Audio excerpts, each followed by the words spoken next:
Meus amados irmãos, a graça e a paz do Senhor Jesus, tudo bem com vocês? Graças a Deus.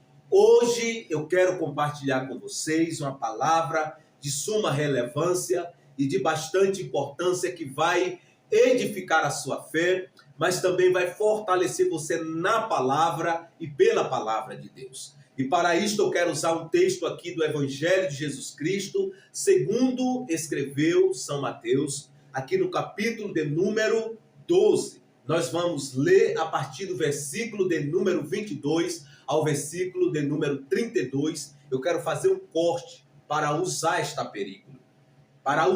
perícope como textual. Está escrito: então lhe trouxeram um endemoniado, cego e mudo. E Jesus o curou de modo que ele passou a falar e a ver.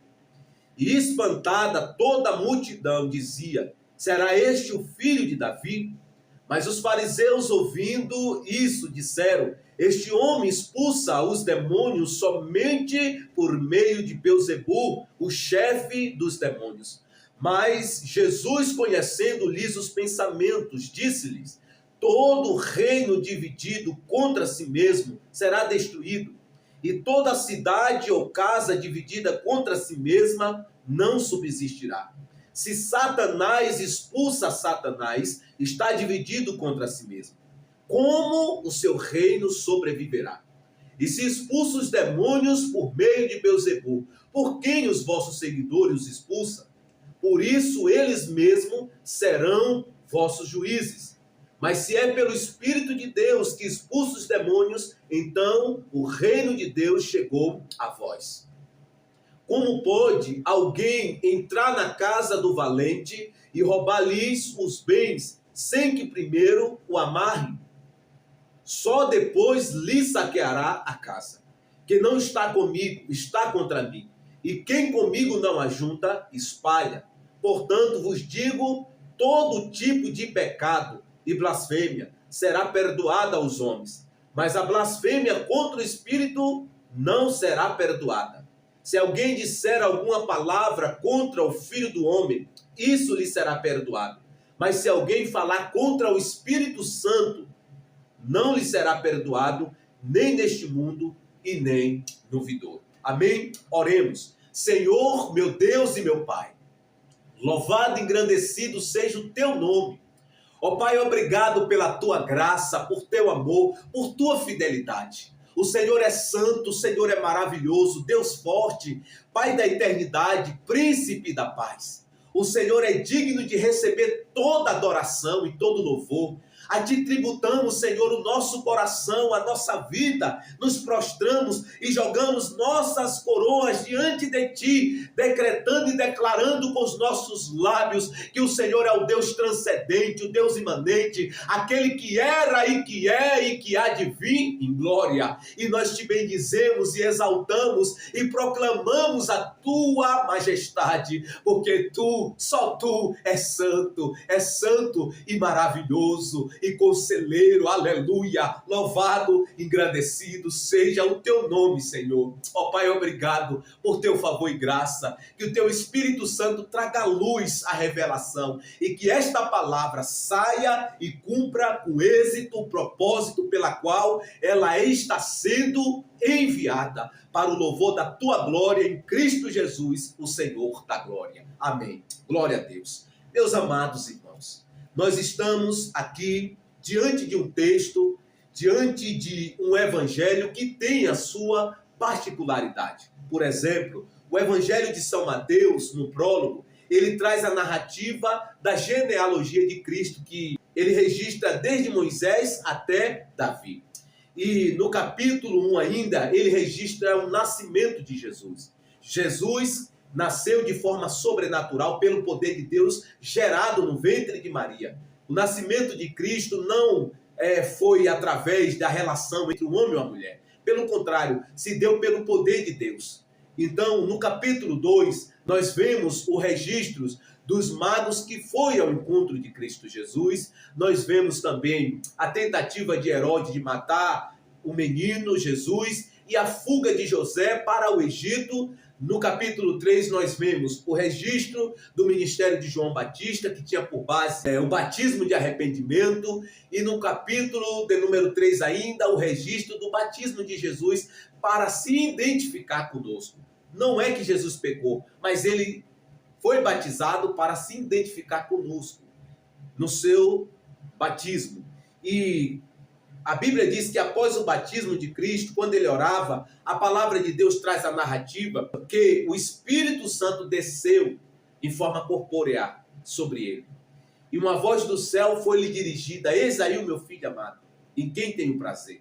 E após esta declaração de paternidade da parte do Pai, do Deus Pai, a Bíblia diz que o Espírito de Deus conduz Jesus ao deserto. E Jesus entra no deserto na plenitude do Espírito. E durante 40 dias o diabo tentava Jesus.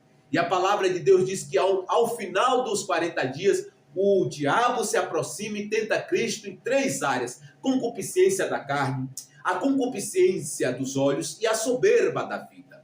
E a Bíblia diz que Jesus teve vitória esmagadora sobre Satanás e o seu império.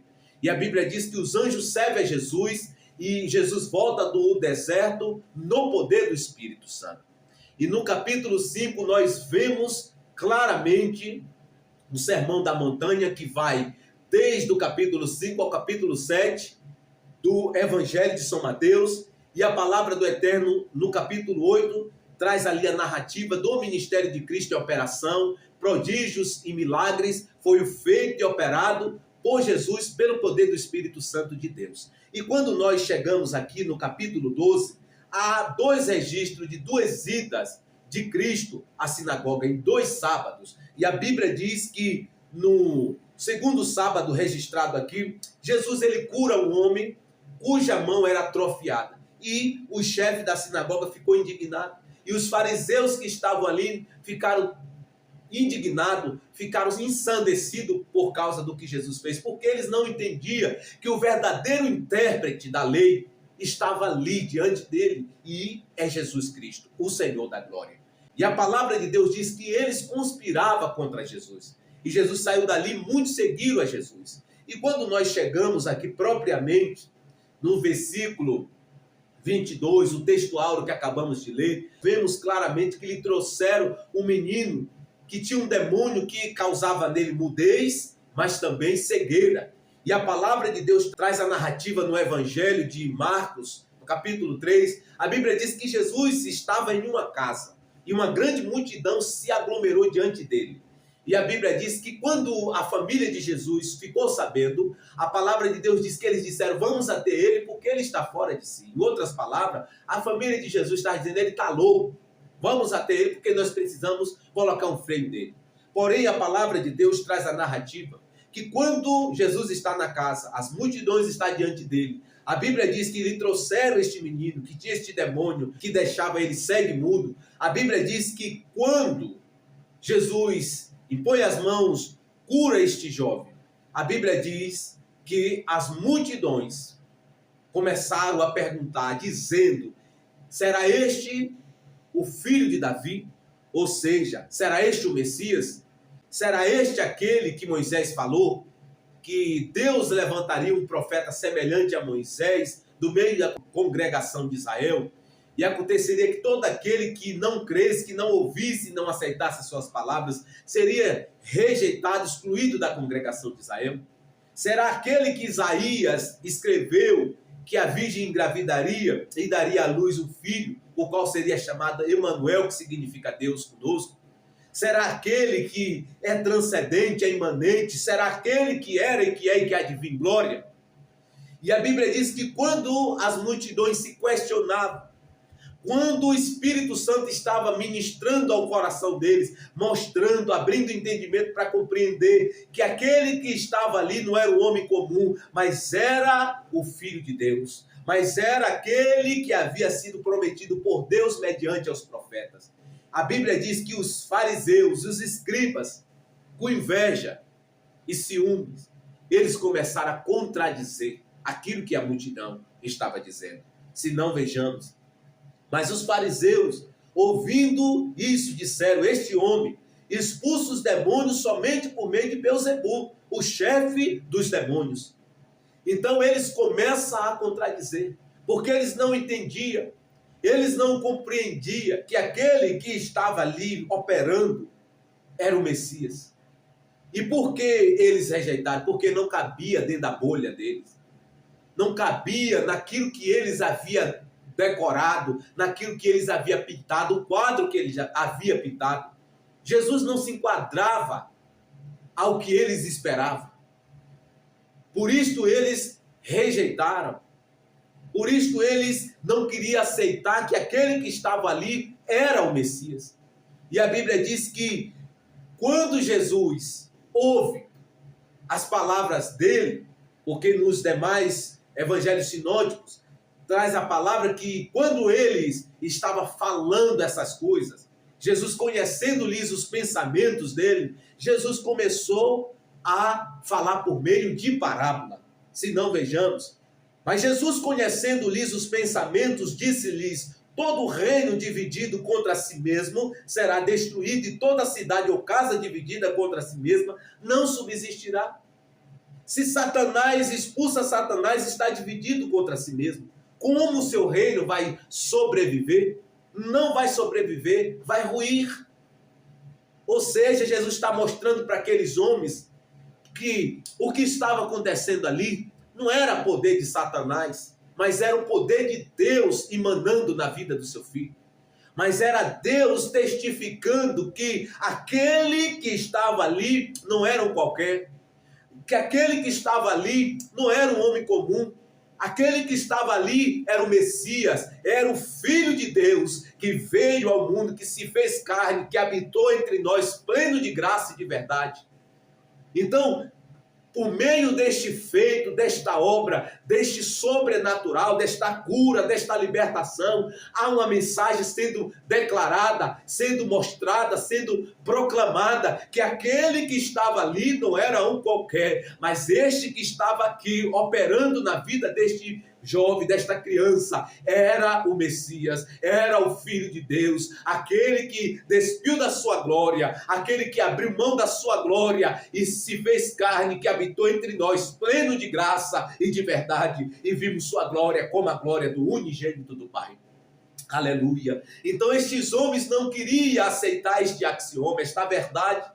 Por isto eles estavam blasfemando, por isto eles estavam atribuindo a obra do Espírito Santo de Deus, o poder de Deus emanado na vida de Cristo a fontes malignas. E a Bíblia diz que Jesus começa a repreendê-los, dizendo que se um reino, ou cidade, ou casa estiver dividida, não subsistirá. E se Satanás expulsa Satanás, ele está dividido, o reino dele não permaneceria.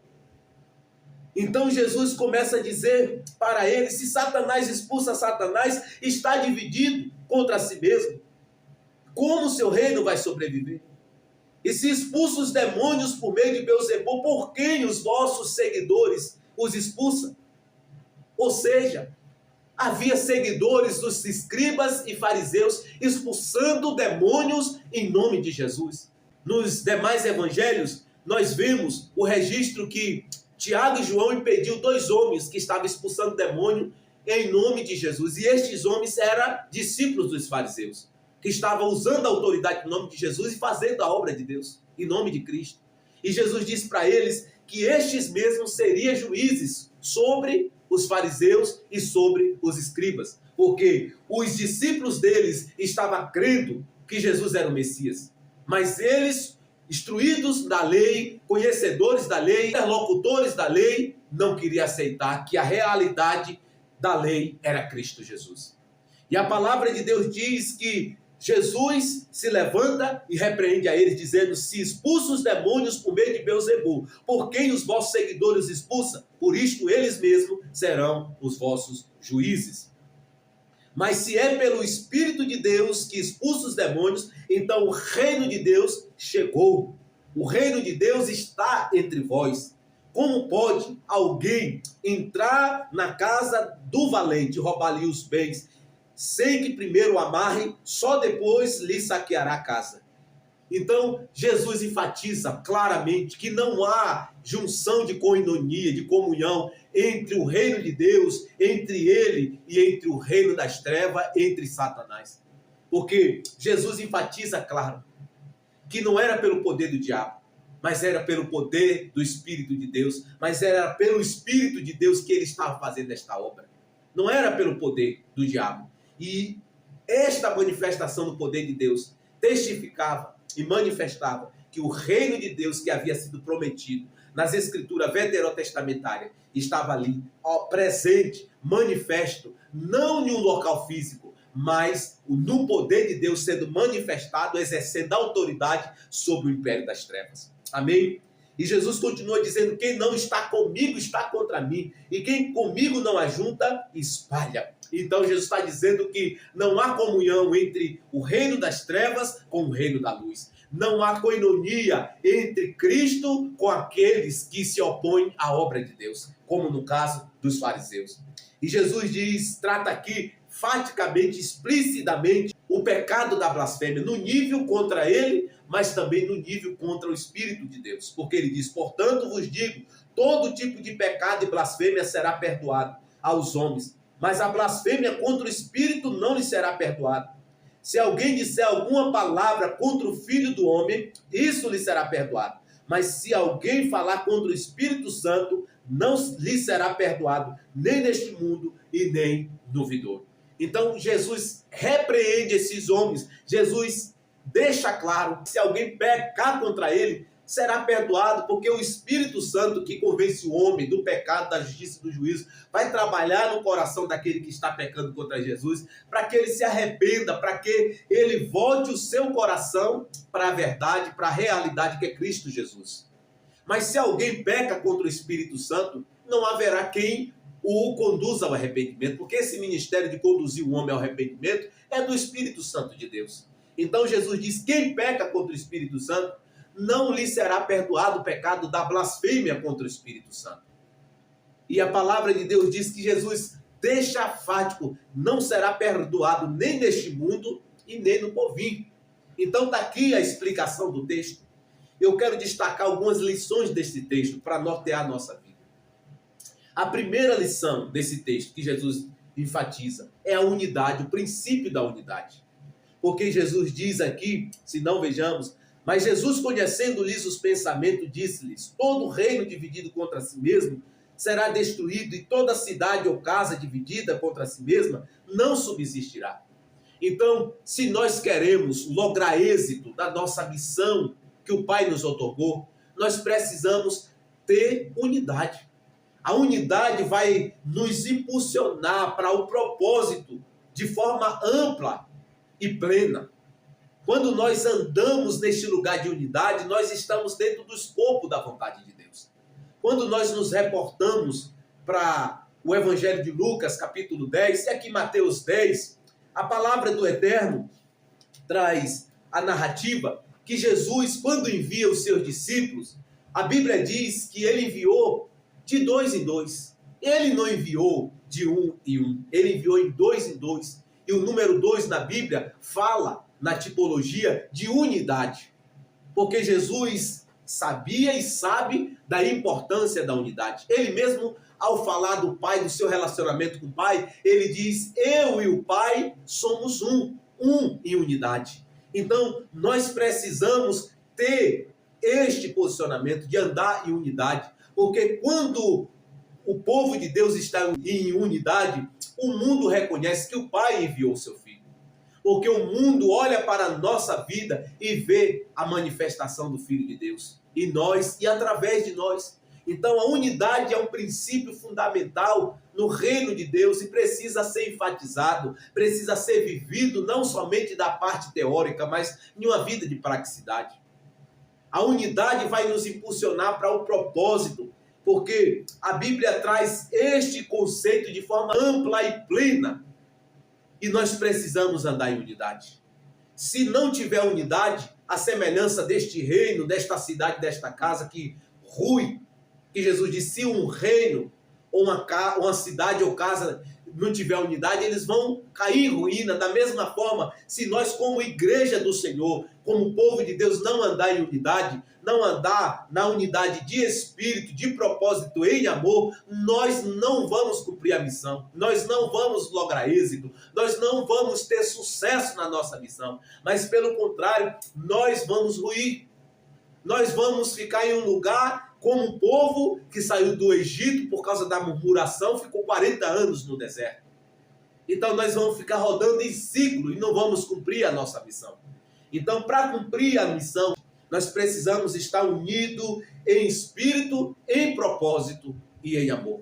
Porque João capítulo 13, versículo 34 e 35, a Bíblia diz, Jesus no prenúncio da sua morte na cruz, Jesus diz aos seus discípulos: eu vos dou um novo mandamento, que vos amei uns aos outros, assim como eu vos amei. Que vos amei uns aos outros, nisto o mundo saberá que sois os meus discípulos. Na oração sacerdotal de Cristo, em João 17, Jesus ele ora ao Pai para que os discípulos dele estivessem unidos, assim como ele era unido, estava unido e era um com o Pai em unidade.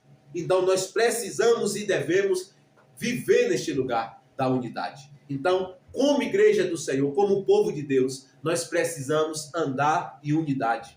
Mas Jesus fala outra verdade aqui que precisa ser levada em consideração, que é o reino das trevas. O reino das trevas, ao contrário que muitos pensam que o reino das trevas é desordem, não, o reino do diabo não é desordem, não. Pelo contrário, alguém chamou o reino do diabo de ordem da desordem, ou seja, no reino dele ele tem ordem. Para quê? Para trazer desordem no reino de Deus, para trazer divisão. Porque Jesus disse que se Satanás está dividido contra si mesmo, o seu reino não vai sobreviver, o seu reino não vai permanecer, o seu reino vai ruir. Então o reino do diabo não é desordenado, pelo contrário, ele tem ordem para trazer desordem no reino de Deus. Só é nós olharmos para Efésios capítulo 6, a Bíblia diz que a nossa luta não é contra carne e sangue, mas sim contra principados e poderes, contra os príncipes deste mundo de trevas, contra os exércitos espirituais da maldade nas regiões celestiais. Se você reparar, aí é uma escala deste reino de Satanás. Um reino que tem hierarquia, que domina um ao outro para trazer desordem no reino de Deus. Então, quem pensa que Satanás é desordenado, está enganado. Ele é organizado com o propósito de trazer desordem no reino de Deus. Mas nós, pelo discernimento da palavra, nós precisamos ver e entender que nós não podemos subestimá-lo e nem menosprezá-lo. Nós precisamos olhar para Satanás na medida que a palavra nos ensina a olhar. Que a nós foi dado a autoridade sobre o poder das trevas. E nós precisamos exercer esta autoridade com temor e tremor a Deus. Porque Tiago 4, 7, a Bíblia diz: sujeitai-vos, pois, a Deus, resisti ao diabo e ele fugirá de vós. Lucas, capítulo de número 10, versículo 19, a Bíblia diz, após os discípulos terem chegado de missão, Jesus disse para os seus discípulos: eu vos dei autoridade para pisar em serpentes e escorpiões, e autoridade sobre todo o poder de Satanás. Então, a nós foi dado toda a autoridade, e nós precisamos exercer esta autoridade sobre o poder das trevas. Então, este é o contraponto. Unidade e exercer autoridade sobre o poder das trevas. Entendendo que ele não anda desordenado, pelo contrário, ele tem ordem para trazer desordem no reino de Deus. E nós precisamos estarmos atentos, porque 1 Pedro 5, versículo 8, a Bíblia diz: tende bom senso e estais atentos. O diabo, vosso adversário, anda em derredor, rugindo como leão que procura quem possa tragar. Então o diabo trabalha na antítese, cuja tentativa é trazer desordem, trazer confusão, inimizade no corpo de Cristo. Para que nós não andemos neste lugar de unidade. E em fazendo assim, ele possa ter legalidade para fazer bagunça como ele gosta de fazer. Então nós precisamos tomar cuidado. Amém? E o segundo ponto apresentado aqui por Jesus é o reino de Deus. Se não, vejamos. Mas se é pelo Espírito de Deus que expulsa os demônios, então o reino de Deus chegou a vós. Então o que é o reino de Deus? O reino de Deus é o domínio de Deus sobre o seu povo. O reino de Deus não está em um local físico, porque Jesus diz que o reino de Deus não está aqui, não está ali. O reino de Deus é o domínio de Deus sobre o seu povo. O reino de Deus tem culturas, o reino de Deus tem leis próprias, o reino de Deus tem esta cultura, como eu disse, e nós precisamos, como súdito deste reino, nós precisamos aderir à lei deste reino, à cultura deste reino para nossas vidas. Porque quando nós aderimos, nós manifestamos este reino através das nossas ações, da nossa vida de praticidade. Porque o reino de Deus não é o templo, o reino de Deus também não é a igreja. A igreja faz parte do reino de Deus, diferente de ser o reino. Então a igreja é súdito do reino de Deus. Porque o reino de Deus não é comida e nem bebida. O reino de Deus é justiça e paz e alegria no Espírito Santo. Segundo os Coríntios 5, versículo 20, a Bíblia diz que o reino de Deus não consiste em palavras, mas em poder. Então o poder de Deus sendo exercido sobre o império das trevas. O reino de Deus não é um local físico, não está em um local físico. O reino de Deus é o domínio de Deus sobre o seu povo. E nós precisamos levar em consideração, nós precisamos manifestar a cultura deste reino. Mas você se pergunta, como manifestar a cultura deste reino? Nós precisamos ler Mateus capítulo 5 até o capítulo 7. Está ali as leis, está ali a cultura do reino de Deus. Que traz de uma síntese tão abrangente, tão plena.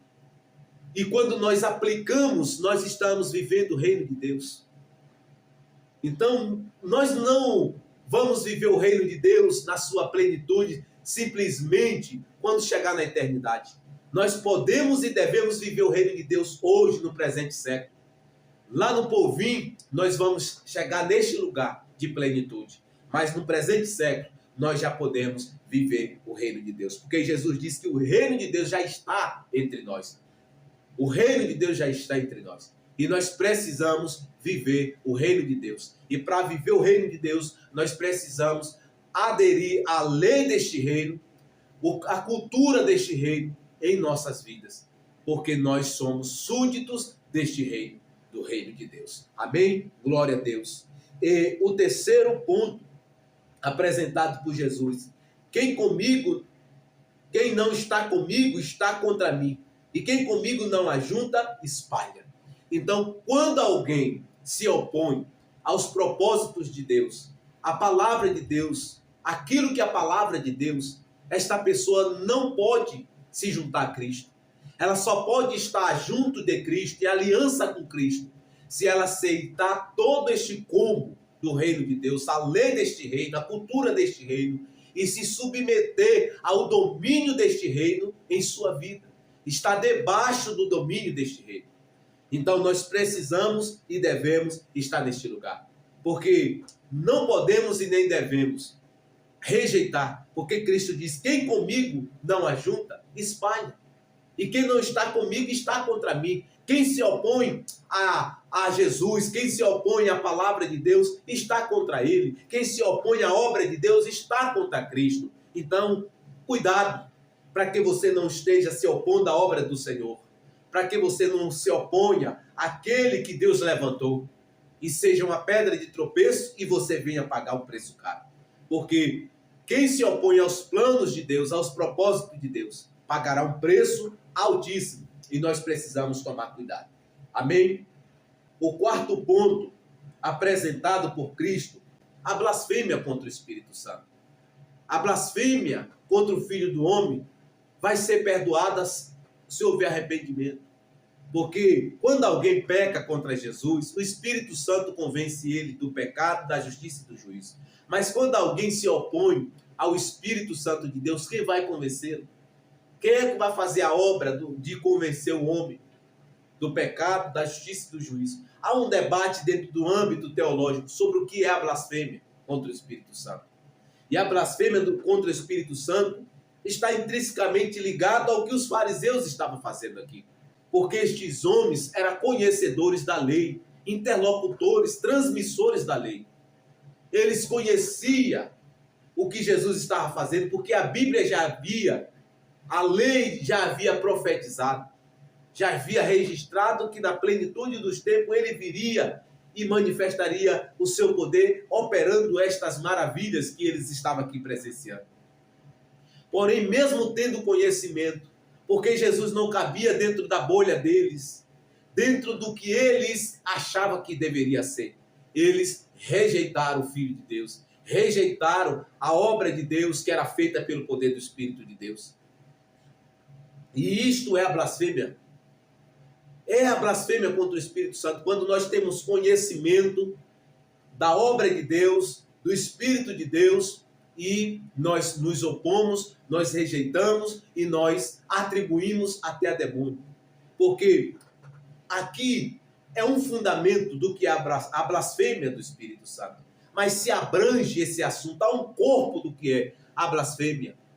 Por exemplo, a apostasia é blasfêmia contra o Espírito Santo. A pessoa que é apostata da fé, ela está blasfemando contra o Espírito Santo, e Hebreus vai registrar que muitos que havia na igreja do primeiro século havia experimentado do poder do mundo vindouro, do Espírito, do dom do Espírito Santo, e mesmo tendo passado por esta experiência, experimentado o poder do mundo vindouro, experimentado o dom do Espírito, depois estava profanando o sangue de Jesus, dizendo que o sangue de Jesus não purificava mais do que o sangue de touro e bode, e apostataram da fé. Então a apostasia também é blasfêmia contra o Espírito Santo, e está intrinsecamente ligada a este pecado que os fariseus e os escribas estavam cometendo, que mesmo tendo conhecimento das Escrituras, eles estavam rejeitando a obra do Espírito Santo, atribuindo a demônio. E aqui, abrindo parênteses, dentro desse assunto ainda,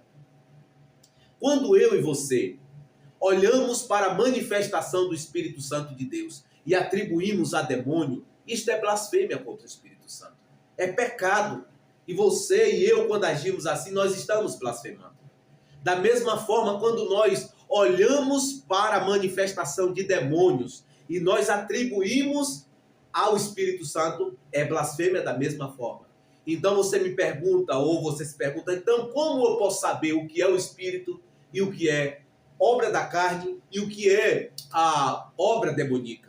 Através do dom do discernimento de espírito que nós precisamos buscar, e nunca foi de fundamental importância o dom de discernimento de espírito, para que nós discina os espíritos, porque há muitos espíritos falando, há muitas manifestações do reino espirituais, que nós, para conhecer e saber distinguir entre o santo e o profano, nós precisaremos de conhecimento da palavra de Deus e do discernimento de espírito, que é um dom que o próprio Espírito Santo nos otorga, nos dá. Então nós precisamos buscar, a igreja precisa deste dom. A igreja precisa buscar o dom de discernimento de espírito, para discernir os ensinos, para discernir as vozes que têm ecoado nos nossos ouvidos, no nosso coração. Nós precisamos buscar do Espírito Santo na sua palavra o dom de discernimento de espírito, para que nós não atribuamos ao Espírito Santo obra da carne, para que nós não atribuamos ao Espírito Santo obra de demônios, mas também para que nós não atribuamos a demônios aquilo que o Espírito Santo de Deus está fazendo. Estes homens, mesmo diante do sobrenatural, da manifestação do poder do Espírito Santo na vida do Senhor Jesus, eles olham para tudo isto e eles dizem, ele está operando somente por meio do poder de Beelzebul, o maioral dos demônios. E aqui ele estava blasfemando. Esta é a blasfêmia que Jesus disse que ele estava cometendo. Quando nós, amados, atribuímos aquilo que o Espírito está fazendo a obra a demônios, nós estamos blasfemando. Nós estamos blasfemando, e Jesus diz intrinsecamente que quem blasfema contra o Espírito Santo não será perdoado nem nesta era e nem na vindoura. E aqui é uma clara referência ao dia do juízo final. Jesus diz aqui em Mateus, aqui no mesmo capítulo, no versículo de número 36, Jesus diz, digo-vos que no dia do juízo, os homens terão de prestar contas de toda palavra inútil que proferiram, porque pelas tuas palavras serás absolvido, e pelas tuas palavras serás condenado. Então precisamos tomar cuidado, para que nós não estejamos neste lugar de blasfêmia contra o Espírito Santo, contra a obra do Espírito Santo, atribuindo aquilo que o Espírito de Deus está fazendo a demônios. E pessoas que estão agindo desta maneira, mesmo tendo conhecimento, elas estão indo a passos largos para o inferno. Ainda que pregue a Bíblia, ainda que ande no altar do Senhor, nós precisamos tomar cuidado. Porque pessoas que atribuem a obra do Espírito Santo, por exemplo, alguém está ali sendo usado pelo poder do Espírito, pelo Espírito Santo, está operando nos dons, e nós estamos cá olhando e dizendo é demônio. Blasfêmia contra o Espírito Santo. Alguém está se movendo no dom de línguas, aí a gente olha, aí é manifestação de demônio, é língua de demônio. Pecado. Quando você age assim, quando eu age assim, nós estamos blasfemando, não é contra a pessoa que está ali sendo movida no dom do Espírito. É contra o próprio Espírito Santo de Deus. E nós precisamos tomar cuidado, porque este pecado da blasfêmia não tem perdão. Não tem perdão. Quem blasfema contra o Espírito Santo não será perdoado nem nesta era e nem na vindoura. E eu não estou sendo duro demais, eu não estou sendo extremista, não. É verdade, a Bíblia diz, se alguém disser alguma palavra contra o Filho do Homem, isso lhe será perdoada. Mas se alguém falar contra o Espírito Santo, não lhe será perdoado, nem neste mundo, nem no vindouro. Então o pecado da blasfêmia contra o Espírito Santo não há perdão. Então, nós precisamos tomar cuidado. Nós precisamos, diante de uma manifestação sobrenatural, nós precisamos, se não entendermos, se cale, converse com o Espírito Santo. É você, é o Senhor que está movendo aquele coração, é você que está fazendo a obra ali. E o Espírito Santo que não deixa os seus filhos confusos, ele vai trazer a clareza daquilo que está sendo movido ali, daquilo que está acontecendo. E aí você terá um ponto de vista para saber distinguir entre o certo e o errado, entre o bem e o mal, entre a mão direita e a esquerda. Então nós precisamos tomar cuidado. E nós precisamos ler a Bíblia, nós precisamos buscar o conhecimento, porque pelo conhecimento nós podemos discernir aquilo que é de Deus e aquilo que não é de Deus. Porque Deus é Deus de ordem, não de desordem. Deus não é Deus de confusão, mas sim de ordem. A obra de Deus é ordeira. A obra de Deus tem ordem e decência. E nós precisamos, através do conhecimento, buscar entender. E para que nós não venhamos atribuir a obra do Espírito Santo a demônios, como fez os fariseus. Então, nós precisamos tomar cuidado. Nós precisamos tomar cuidado. Amém? Glória a Deus. Louvado seja o nome de Jesus. Que você possa ser edificado por esta palavra, mas também exortado, mas também conscientizado e edificado e consolado pela palavra de Deus. Amém? Se inscreva aqui no canal, ative o sininho das notificações e compartilhe esta palavra também para outros, que você possa ser a cada dia fortificado pela palavra de Deus e pelo poder da palavra de Deus, dando margem e espaço ao Espírito de Deus para trabalhar no seu coração e que você a cada dia viva na plenitude do Espírito Santo de Deus. Um grande abraço e até o próximo vídeo.